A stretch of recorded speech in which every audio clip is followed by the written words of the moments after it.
Hello மங்கி sir. Hi சங்கி sir.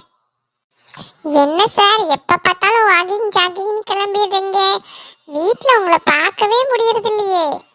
ஆமா சங்கி sir, 5 நிமிஷம் வீட்டில் இருந்தா 6 சண்டை வந்துடுது. அதனாலேயே ஏதாவது சொல்லிட்டு வெளியில கிளம்பிடுறது.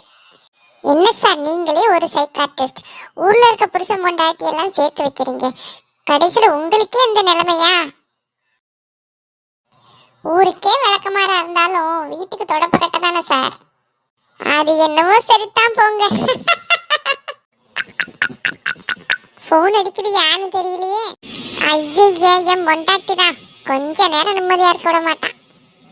ஹலோ, எங்க நைட்டுக்கு என்ன செய்யட்டும்? பூரியா பொங்கலா இல்ல தோசையா? பூரியே பண்ணிடுமா.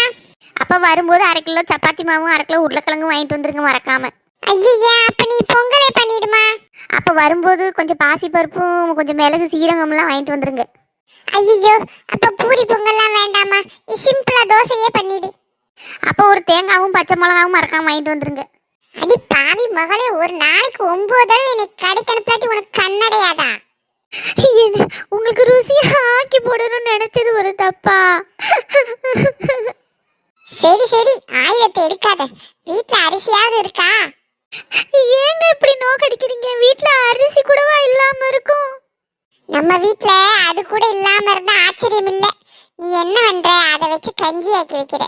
ஊறுகாவை நக்கிக்கிட்டு நான் வாடு கஞ்சியை குடிச்சுக்கிறேன். மகராசி உனக்கு புண்ணியமா போகும், அதை மட்டும் செஞ்சு வை.